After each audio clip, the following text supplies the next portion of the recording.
and 10 seconds to live.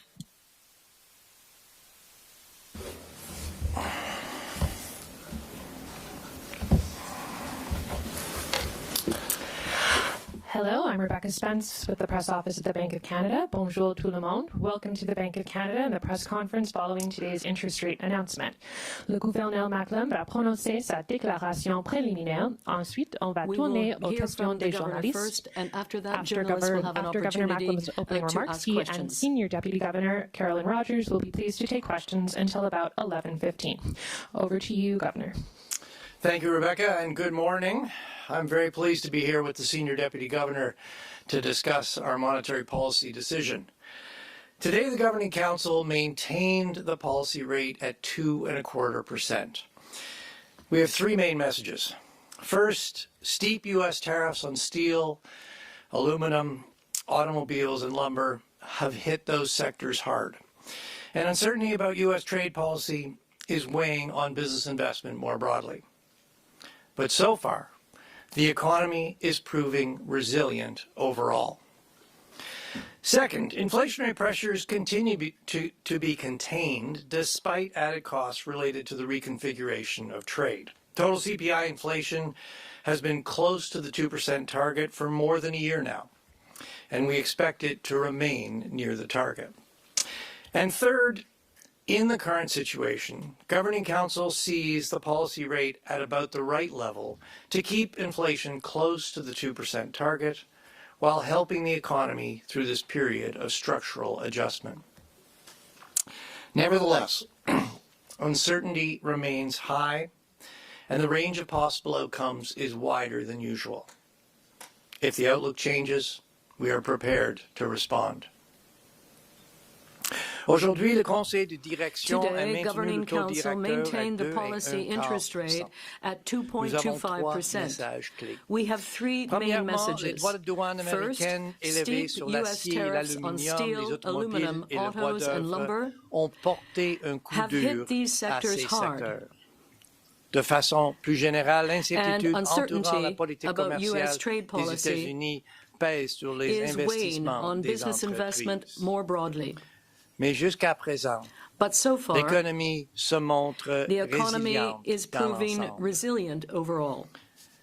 Deuxièmement, Second, les pressions inflationnistes sont inflationary encore pressures contenues malgré continue les to be coûts contained supplémentaires despite associés added à la costs réorganisation related to the du commerce. reconfiguration of trade. L'inflation mesurée par l'IPC global Total est proche de la CPI cible de inflation 2% has been close to the depuis plus 2% d'un an. target for more than a Et on year now, s'attend à ce qu'elle y and we reste. expect it to remain Et near the target. troisièmement, le Conseil de And direction third, in the current considère que situation, dans la Governing situation Council sees présente, the current le policy taux rate directeur at actuel about est the right essentiellement au niveau in order to approprié keep pour garder inflation l'inflation close to près de 2%, 2%, while at the same tout en time aidant helping the l'économie à economy traverser through this cette period of période structural d'ajustement adjustment. structurel.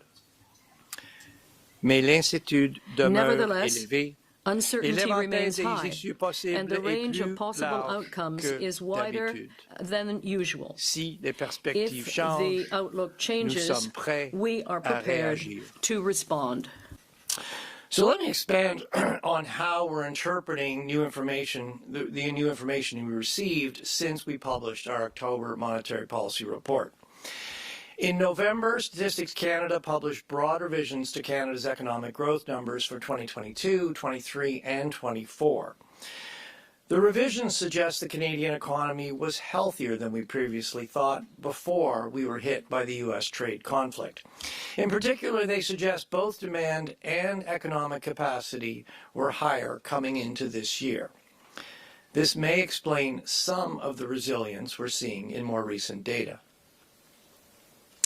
After falling 1.8% in the second quarter due to sharply lower exports, Canadian GDP grew 2.6% in the third quarter. This was much stronger than we expected, but largely reflected volatility in trade. Final domestic demand was flat in the quarter. We expect growth in final domestic demand to resume, but with an anticipated decline in net exports, GDP growth is likely to be weak in the fourth quarter before picking up in 2026. The labor market is showing some signs of improvement. After declining through the summer, employment has posted solid gains for the past 3 months, and the unemployment rate has declined to 6.5% in November. Since the start of the year, there have been significant job losses in trade-sensitive sectors, but in recent months, employment in these sectors has been more stable, so gains in other sectors, particularly services, have boosted overall employment. Looking ahead, however, we're seeing muted hiring intentions across the economy. Inflation has evolved largely as expected. CPI inflation was 2.2% in October, and measures of core inflation remain in the range of 2.5% to 3%. In the months ahead, we will see some choppiness in headline inflation, reflecting the temporary GST-HST holiday a year ago. This is likely to push inflation temporarily higher in the near term. Seeing through this choppiness, we expect ongoing economic slack to roughly offset cost pressures associated with the reconfiguration of trade, keeping CPI inflation close to the 2% target. The recent federal budget includes increases in government spending, particularly in defense, and measures, the recent federal budget includes increases in government spending, particularly in defense, and measures to increase public and private sector investment. It will take some time for the impact of these measures to be fully realized, and we expect they will contribute to growth in both demand and supply in the economy. As usual, we will incorporate updated fiscal measures from federal and provincial budgets in our next economic projection in January. Taking all these developments into consideration, Governing Council assessed the stance of monetary policy.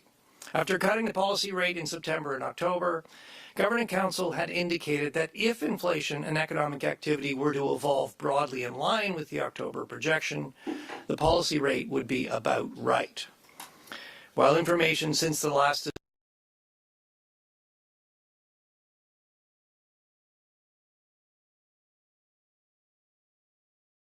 2026, and inflation will remain close to target. Governing Council therefore decided to hold the policy rate unchanged. We agreed that a policy rate at the lower end of the neutral range was appropriate to provide some support for the economy as it works through the structural transition while keeping inflationary pressures well controlled. Finally, Governing Council acknowledged that uncertainty remains elevated. This includes the unpredictability of U.S. trade policy, and in particular, the upcoming review of the Canada-U.S.-Mexico agreement is creating uncertainty for many businesses. There's also uncertainty about how the Canadian economy will adjust to higher U.S. tariffs. The volatility we're seeing in trade and quarterly GDP make it more difficult to assess the underlying momentum in the economy. Nous allons évaluer les nouvelles données par rapport à nos prévisions. We will be assessing incoming data relative to our outlook. If a new shock or an accumulation of evidence materially change the outlook, we are prepared to respond. Increased trade friction with the United States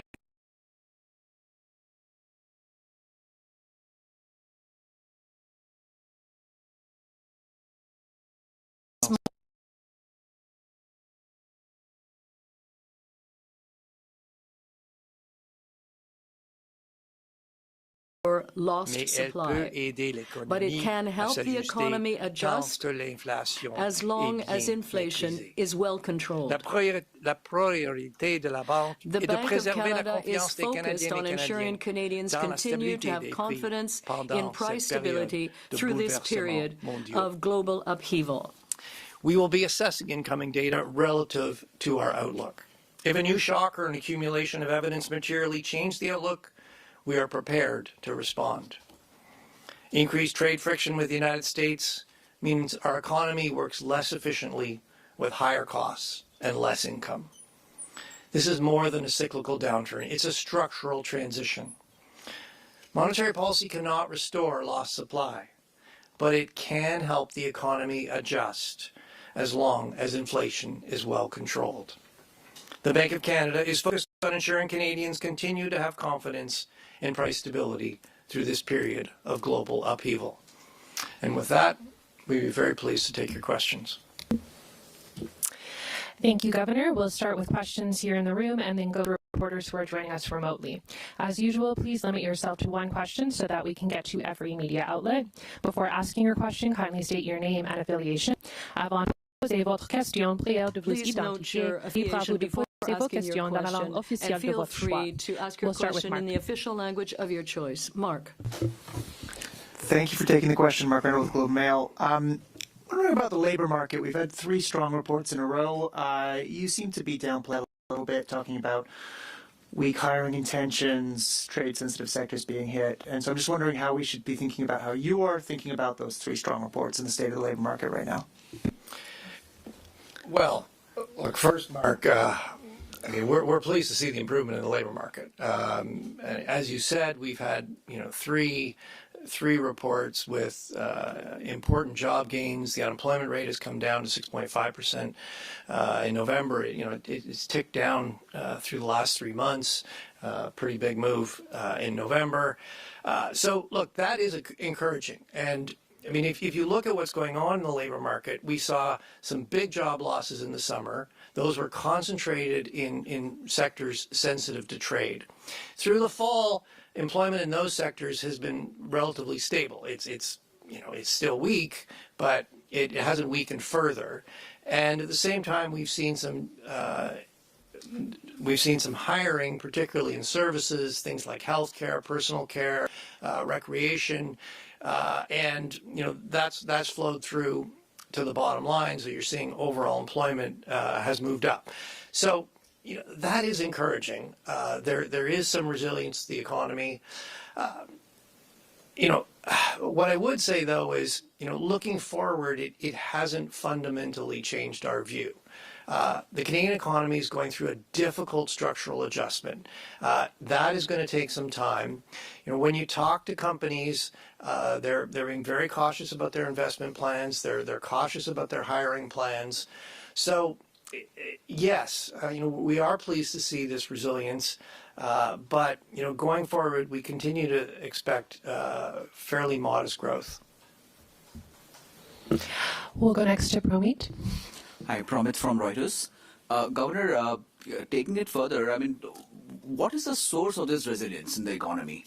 Considering that we have tariffs and we have uncertainty about USMCA, why is this resilience coming from? Where is this resilience coming from?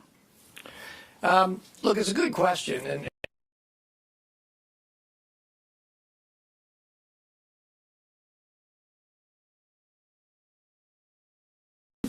there were broad-based revisions to the national accounts covering the last 3 years, 22, 23, 24. And, what you saw there is that, demand was stronger, consumer spending was stronger. But the other thing you saw is that business investment was stronger, and productivity growth, while still weak, went from 0 to about 0.5. So, both demand and supply were stronger. So as we came into this year, the economy was healthier than was previously reported, and that may be explaining some of the resilience we're seeing in the more recent data. The second thing I would point to is that we have very steep tariffs on some key sectors in our economy: steel, aluminum, autos, lumber. But for the rest of the economy, it continues to operate largely tariff-free with the United States. If you're compliant with CUSMA, outside of those sectors, you're still operating under the Canada-U.S.-Mexico trade agreement. So, Canada's actually, as significant as these tariffs are, Canada's average, the average tariff rate on Canada from the United States is one of the lowest in the world, about 6%. So, and what you're seeing is, those sectors have been hit hard, but we haven't seen big spillovers to the rest of the economy. We're seeing some, so overall, the rest of the economy is showing some resilience. We'll go next to Kevin. Good morning, Kevin Carmichael from The Logic. Governor, you've had some time to sit with the federal budget now. To what extent do you think that's going to provide an offset to the tariff headwinds and everything else that's happening with global trade? As you know, I don't have an updated forecast for you, but you're right. We certainly have been looking at the federal budget. We will take those measures along with, there's also been some provincial budgets, and we'll build those into our revised outlook that we published in January. What you see in the budget is there's some increases in government spending, particularly on defense, that'll support demand. There are a number of targeted measures. Actually, a lot of those were announced before the budget, but they're in the budget to support those hard-hit sectors I just mentioned. Some of those, and a lot of those are to try to help those sectors pivot to domestic sources of demand, or to pivot to exporting to other countries other than the United States. And then the other important element of the budget is there's a lot of focus on investment, both public investment, big infrastructure projects, and stimulating private investment. I would say two things about the budget. We're still working through the macroeconomic implications, but I'd say two things. One is it's going to take some time for the impact of those measures to be realized. I mean, first of all, it takes time to actually get the money out the door, to get those projects going, and then it's going to take time for those to show up in the economy. And that'll build up over time, but it's not like there's a big hit right away. The second thing is, the impact's going to depend importantly on the speed and the effectiveness of the execution, and importantly, particularly on investment, it's going to depend on the uptake from the private sector. Those things, we're going to have to come up with some forecasts of those things. And then the final thing I'll say is that, the budget is going to add to both demand and supply. We'll have to work out the relative balance there. But to the extent that it's adding capacity as well as demand, it's not adding a lot of additional inflationary pressures. We'll go next to Paul. Governor, do you think traders are getting ahead of themselves in pricing in rate hikes in the second half of next year? Paul, I'm going to let traders decide what trades they want to make. What can I say? I think we've been pretty clear that we think the policy rate, given how we see things right now, we think the policy rate is about right, in the sense that we think it's about right to keep inflation close to 2%, and given that we're at the lower end of our neutral range, just providing a little bit of support to the economy to help it work through this structural adjustment. That's how we see things now. How we see things going forward, well, that's a more difficult question, and I'm not going to put our policy on a timeline.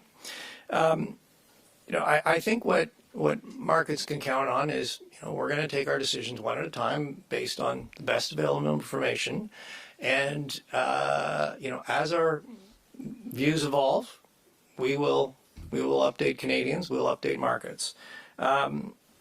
The other thing I would point markets to is we're going to be assessing incoming data relative to our outlook. And we'll be doing that in a symmetric way. If our outlook changes material in either direction, either because there's a big shock or because there's an accumulation of evidence one way or the other, we're prepared to respond. We'll go next to Jordan. Good morning.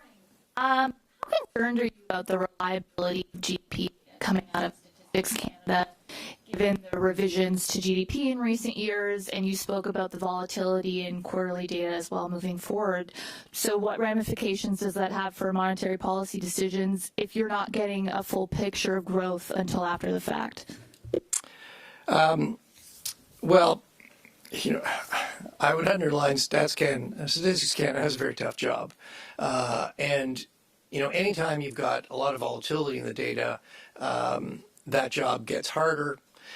It has been compounded by the fact that you wouldn't think that the U.S. shutdown would really affect Canadian data, but in fact it does, because there are a number of bits of data that actually Statistics Canada gets from the U.S. The most important one being our exports to the United States are collected at the U.S. The data for that's collected when they get imported in the United States. Similarly, we send the U.S. imports into Canada, into the U.S. So with the shutdown, the data on exports is not as good as normal. Statistics Canada does have some other indicators, so they've made their best estimate. But yes, it does. In the fullness of time, when U.S. data comes in, yes, there is a prospect of some larger than normal revisions. So yes, that does. You do need to look at all the indicators and try to sort of look through and see where's the underlying momentum, and revisions could make that a little more complicated. But fortunately, the U.S. shutdown is over. That will pass. We will work our way through it. We'll go next to Annie. Hi, thank you for taking our questions. The bank often talks about inflation returning to target, but a lot of Canadians who are listening to this don't care as much about inflation rates, they care about costs. So how does your current policy rate take into the fact that prices remain historically high and wages aren't keeping pace? And what do you say to Canadians who are struggling with affordability this Christmas? Well, it's a very good question, and I think we might take this one together because it is such an important question, and we're hearing the same thing from Canadians that you're hearing. I'd say a couple things. First of all, inflation has been around 2% for more than a year now, but as you indicated, as we came out of COVID, inflation was much higher. Prices went up. And inflation's come back down, but prices have not. So yes, many Canadians are feeling squeezed by the cost of living.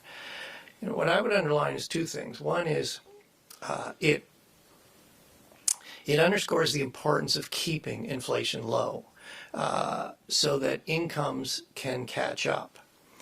The other thing I would stress is that we're not going to lower prices overall. That's not how. If we were to try to push the whole price level down, that would cause a severe recession in Canada. Nobody wants that. So we're not going to become, things are not going to become affordable by lowering prices overall. The other element, we need to keep inflation low. The other element to improving affordability is to grow income. And how do we grow income? Well, we need to improve our productivity. We need to invest more. We need to diversify our trade. That's what's going to grow income. With more income, then everything becomes more affordable. But do you want to say a few words about sort of what we're hearing from Canadians and some of the discussions we've had? Yeah, I mean, we have significantly stepped up our outreach to Canadians in the last 2 years, and we're hearing the same thing that you described. I mean, the CPI, the 2% CPI, measures the rate of growth of prices. It doesn't measure the level change in prices that has happened as a result of CPI being higher than our target in the past. And Canadians are still feeling that. The other thing they're feeling is that where prices are still under a bit of pressure is food and shelter, things that you really can't avoid. So those things loom large for Canadians. We understand that. We don't target, as the governor said, we don't target any one price. We target the overall rate of change in prices. That doesn't change that level shift feeling that Canadians are dealing with still. But as the governor said, what we don't want, although it sounds good, the idea of prices coming down, that happens when the economy is struggling. So what we need to do is keep inflation at target and support the structural shift that the economy is going through. As the economy grows, it will support wage increases, and that will help over time fix that sense of affordability being tough for Canadians. We'll go next to Najib. Hi, Governor. I know you don't have a new forecast for the economy, but given the recent data, and as you say, showing that the economy is potentially more resilient right now, do you think that there's less slack in the economy than you forecasted in the October NPR? And relatedly, do you see the output gap narrowing over your projection horizon because you continue to have an output gap through till 2027? Okay, well, as you started, we don't have a new projection and we don't have a new estimate of the output gap to go with that projection. But let me say a few things. I mean, look, the bottom line is, the recent data, as we've discussed, is showing some improvement, and that is welcome news. But it has not changed our view that the economy is still in excess supply, and we continue to expect modest growth going forward. So, what are some of the data that you would look at as you assess the balance between demand and supply? Well, as has come up already, Statistics Canada published new, pretty broad revisions to the national accounts, and they showed and it was for the last 3 years, they showed GDP quite a bit higher. And if you look at why GDP was higher, it's both demand, particularly consumption was a lot stronger, but there are also important supply elements. Investment, productivity was also higher. So I would not interpret the higher GDP as simply an indication of more demand. I think there's both demand and supply elements to that. They're both stronger, and we'll have to be we'll have, before we get to January, we'll have to make some assessment there of the overall balance. The second thing I think people are looking at is the third quarter. It came in much stronger than we expected. We were monitoring 0.5. It came in at 2.6. And so, just sort of mechanically, that means the output gap is smaller.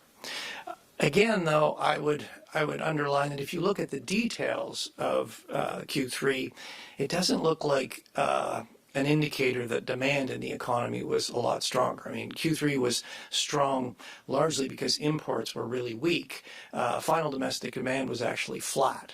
And looking ahead to the fourth quarter, we actually think final domestic demand will pick up a bit, but we expect to see a further swing in trade. So we're expecting Q4 to be weak. So you put it all together, look, I think you put it all together, the resilience we're seeing in the Canadian economy is welcome news, but it hasn't really changed our view. We still think the economy is in excess supply.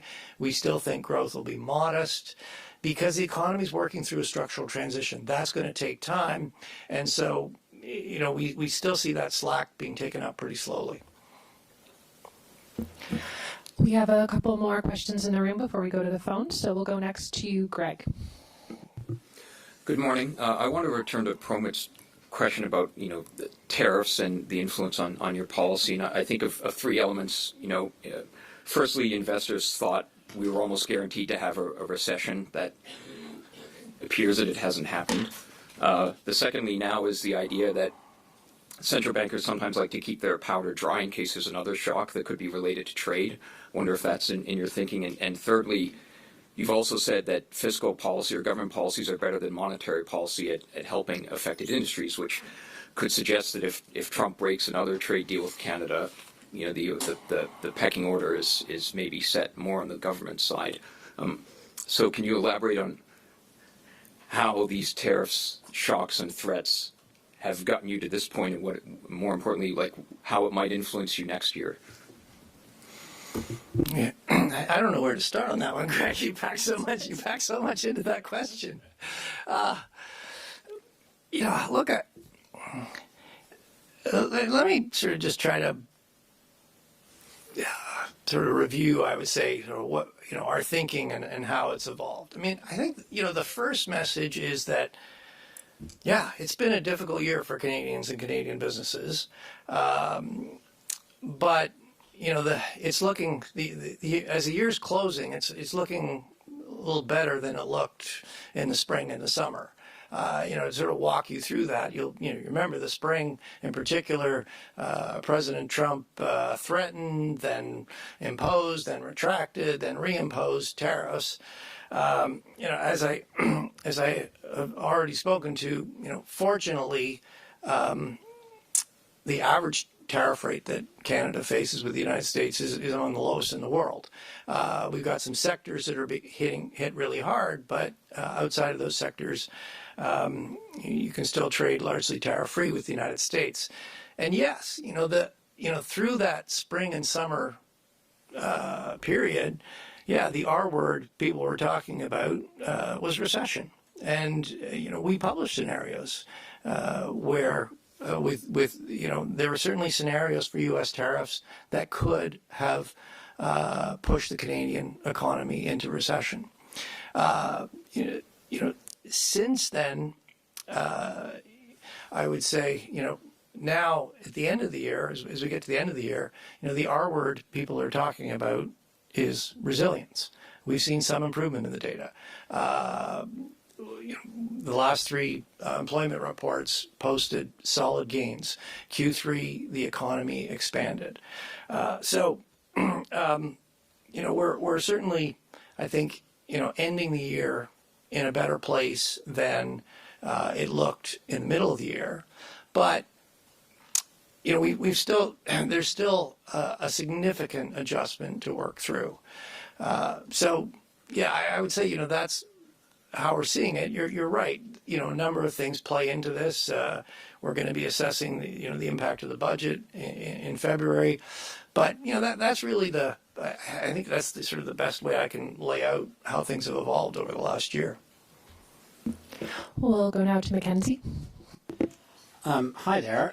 Both of you have previously said that when the TMX pipeline expansion came on, that you estimated that it would give about a 0.25% increase to the Canadian economy. In your estimation, if there's a new oil pipeline built to export oil to Asia, would there be a similar increase to the economy? And Governor, you just mentioned in your response to Annie that you think it would be wise to diversify the Canadian economy. So do you think building a new oil pipeline to diversify oil sales to Asian markets would be a wise decision? Well, look, I'm not going to comment on any specific plan, and I certainly don't have an estimate of the impact of that of this plan on the Canadian economy at this point. But yes, we do need to diversify our trade, and I think the TMX pipeline expansion has been an important example. It has allowed us to increase our exports to non-U.S. And if you look at I don't have the exact numbers in front of me, but it's gone from something like 98% of the U.S. to 95% of the U.S. So it's not a huge shift in our total exports, but on the margin, it's helping us get more oil to other countries, and it's also helping us get more value out of every barrel we estimate, because the spread between the Western Canada Select and WTI has been narrowed by the TMX. So yes, it is a good example of how these things can really make a difference. We do need to diversify our trade, and part of that is better east-west transportation, better port capacity to get our products to the rest of the world. And yes, part of that is pipeline capacity. All right, we have a few reporters on the line with us. I just want to remind those on the call to mute your line if you're not asking a question so that everyone can hear the responses. We'll go first to Mace News, followed by Yahoo Finance, and then Mortgage Logic News. So go ahead, Max. Thank you, Rebecca. This is mainly for the governor. Not just Canada, but other major economies are also going through a structured transition, and some central banks are now discussing raising policy interest rates for different reasons. For example, the Reserve Bank of Australia possibly in February, as the inflation rate is above the target range, and the Bank of Japan probably next week as part of the normalization process, citing reduced uncertainty over the U.S. tariffs and negative rates still.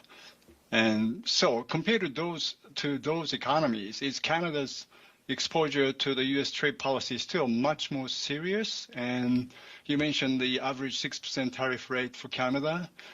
And are we still many months away from the need to even look at the possibility of adjusting the rates slightly higher?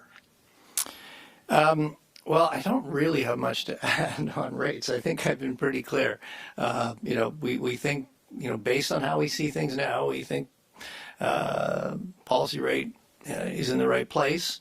There's a lot of uncertainty that could change going forward, and we'll be updating you. On the impact of tariffs, yes, I would say one thing. In Canada, so most countries trade with the United States, Japan, European Union. They trade with the United States. What's different about Canada is that in Canada and the United States, we build things together. We have not had, we've had free trade, open trade with the United States since 1989. It's 36 years ago. We've had open trade in the auto industry from going back to 1965. And the consequence of U.S. tariffs is it's disrupting that whole business model. So yes, it is having a big impact on our economy, even though the average tariff rate is quite low. And it, as I've underlined, it's not just a cyclical adjustment; it's a structural adjustment, and that's going to take some time. Go ahead, John. Hi there. Thanks for taking our questions. Back in October 2024, you said Canadians could breathe a sigh of relief as inflation came down. And so we're a year and a half into a cutting cycle, or at the end of one, but many Canadians are still worried about the economy, about their jobs, about their ability to buy a house or sell their house. With all the uncertainty you've highlighted through this year, what's your message to Canadians at the end of 2025 and going into 26? We might take this one together, but you go ahead.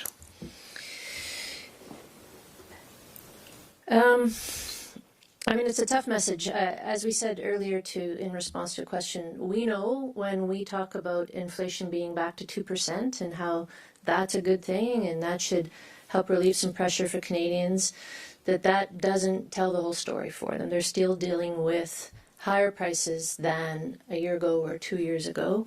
They're dealing with the constant threat of an escalation in the trade war with our largest trading partner.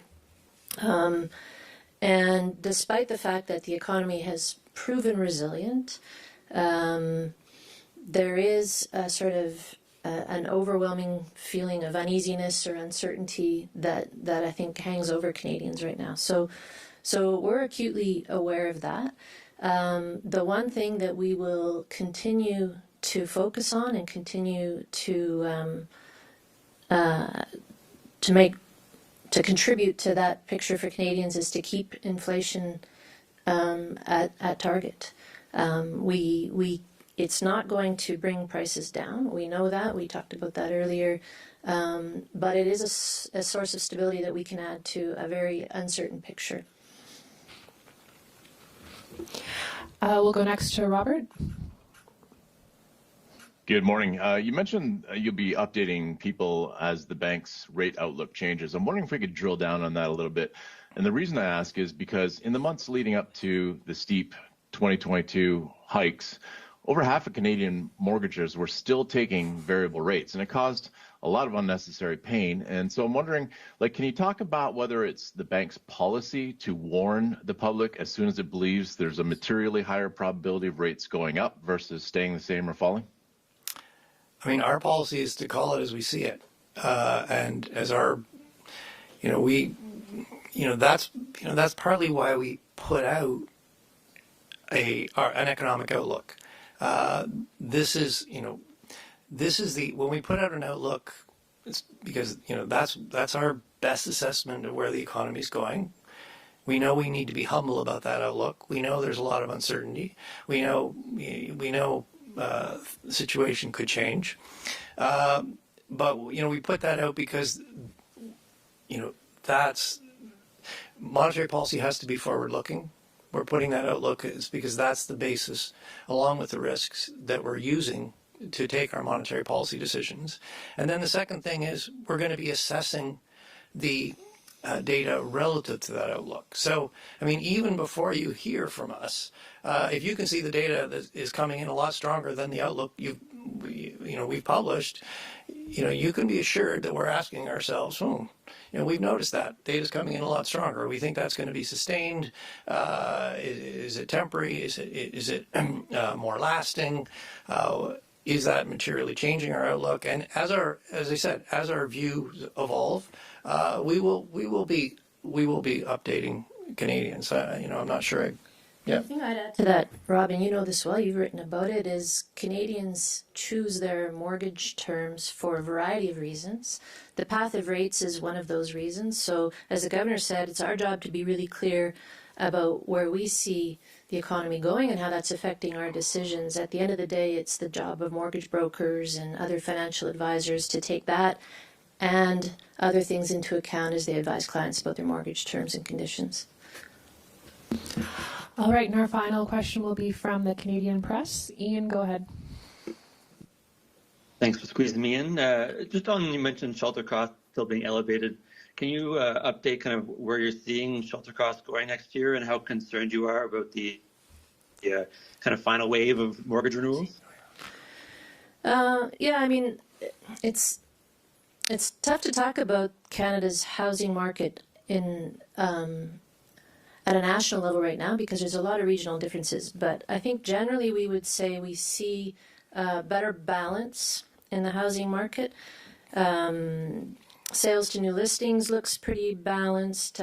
Prices have come off their highs at a national level. They've come off their highs and look to be stabilizing.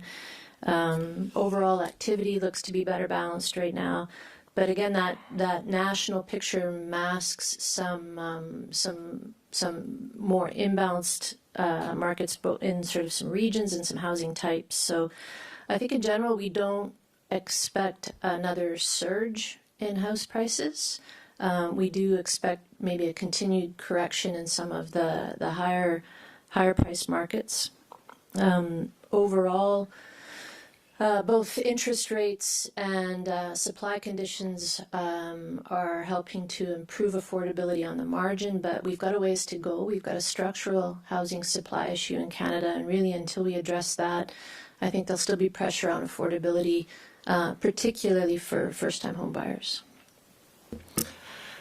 That concludes today's press conference. Thank you, Governor, Senior Deputy Governor, and all of you for joining us. Merci et bonne journée. Thank you all. Happy holidays. It's been quite a year. Enjoy the holidays and Happy New Year. Thanks.